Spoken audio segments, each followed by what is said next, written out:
Okay, so we're in another phase of disassembling this car since we are going to go and dip it, have it dipped. I'm going to build some legs for it. If you've been following the channel, when we did this car, we did really tall legs, and that was for the media blasting.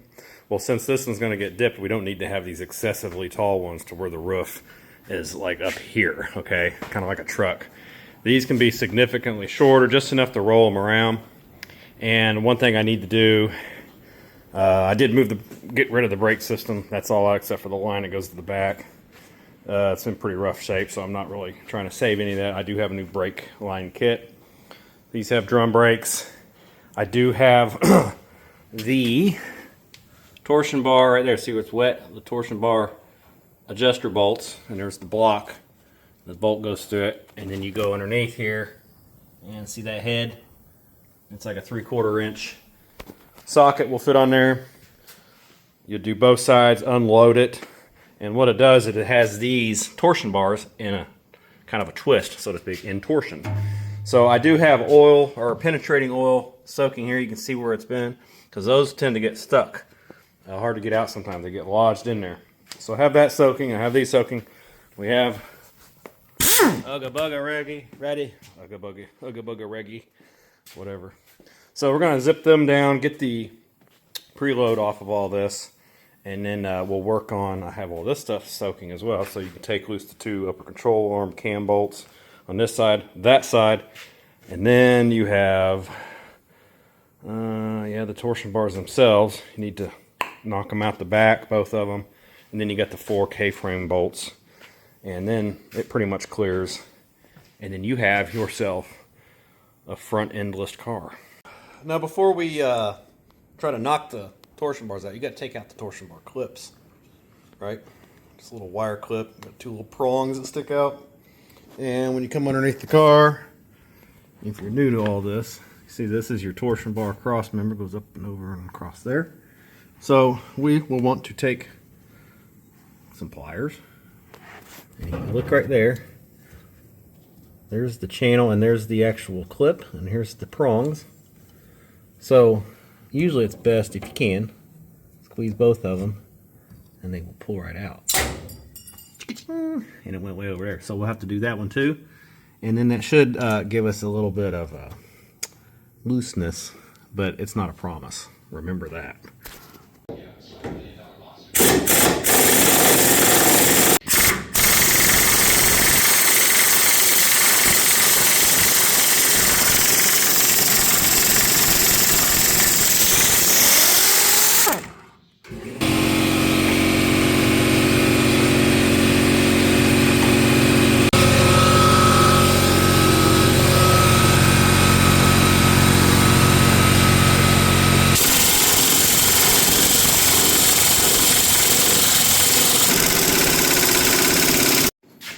Okay, so you saw those bolts back out. That one was a little tough over there, even though it soaked a little bit. It's out now, so that's good. The torsion's off of that. I did go ahead and, you have your cam bolts here.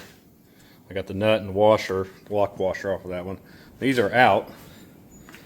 And based on my previous experience dealing with those, these came out really nice. And they're not all rusty. Look, they even still have some of the black on them still. So, this car either is set a lot or came from out west like we think it did. So this shouldn't be too bad. I have, we'll get our dead blow here. It has kind of the curved end on it. And you can usually just, don't have to fight it really, just give them a tap.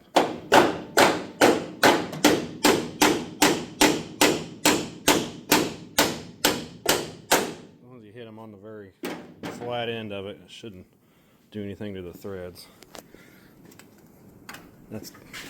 This one might be a little worse because the battery was right here. There's that kind of stuff there. And then on this side,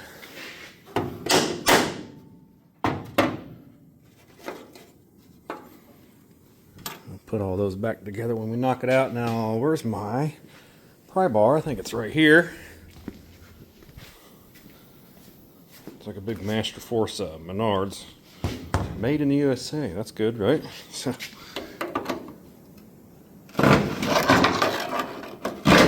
get behind it. Now that one looks like it's got a groove in it right there. But there's also something I noticed going on right here. It's like part of the control arm sleeve was messed up, so they put that screw and washer in there. And when they went in there and did some stuff, they had a little cut right there. So if something happened there, it doesn't look like it's anything we got to worry about really, other than just welding that back up over there. Because we're not going to use these control arms. We have some actually aftermarket adjustable, so we can get the better alignment on them.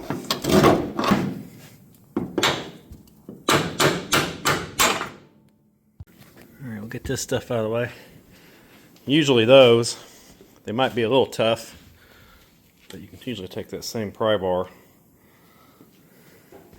start working them out without tearing too much up. You don't want to get too aggressive on that frame rail. It looks like it's going to cooperate. The brake line, I've already cut that. It was in bad shape, so. Work one side out, the other out. There we go. We'll just snip that. Remove all that later. It's pretty good in here. Nothing surprising on this side, at least yet. It's not like this car where this whole trough down here through here was rotted out. We had to cut the shock tower and all that kind of stuff out. That was not good, but it helped a lot of people understand how theirs went together. And there's that. There's that. All right. And like I said, there was something going on there. And some old wire from when they welded it together. They would MIG weld all these seams on all these cars through there. All right, so we will work on, I guess, seeing how to get them torsion bars out. There's different tools you can use, different methods. We'll see what we can come up with. See what we got. This isn't the best method, I don't think, but if you wrap it up good, get a nice tight bite on it. This is vice grips, by the way. And we'll see what we got. I don't usually have much luck with any of this, so let's do it with the hand on here. Oh, look at that. Ha ha. Oh yeah. I would say try to stay down here. If you're out here, it might kind of put it in a bend and it might grab into the bar with the teeth. We know we do have that on there. So. There it is. Yep. Awesome. Try that side over there. Now, a little disclaimer, if you do get some little nicks on that torsion bar, you can kind of smooth them out.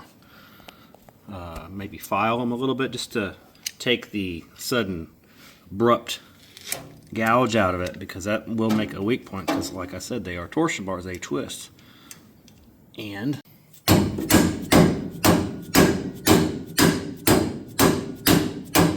so unfortunately, the torsion bar on this side did not come out as good as that one did. So we had to escalate the issue, and what I normally do on northern Rust Belt cars is not try to take them out because you get a little rust, and they just stick anyways, I mean, like this one here. So a lot of times I will take the strut rod nut loose, that way you can back the whole control arm, which is this lower control arm, you can back it out, and that will slip out of there. Well, unfortunately, I thought something looked odd about it. I started cranking on it, and it looks like it started to strip out the thread. So it simply just turns on there, and it does not advance off anymore. So, figuring that you have basically a busted strut rod, I went ahead and chopped it in half, and it has moved back a little bit, and I thought I'd jump on here and kind of show you what we got. So we get our trusty pry bar, and we should be able to advance it off the back, like so.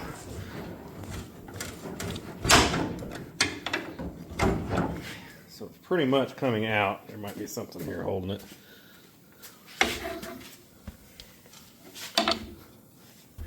And, you know, of course you're going to see the threads over here when you start getting it off. And it's just placement after that, so. There you go. That's mostly out. Yep, there we go. So what I'm going to do is to avoid boogering up the threads is we'll just put the nut back on it. Now, with that kind of having pressure off, I might be able to do some of that and knock it loose. Those are always a pain, but we'll work on that, see if we can get it out. And like I said, I need to do this. I'm probably going to do that just right now when I get off of doing this video. And then, if I can work that loose, then we'll go ahead and drop the whole K-frame out of the car.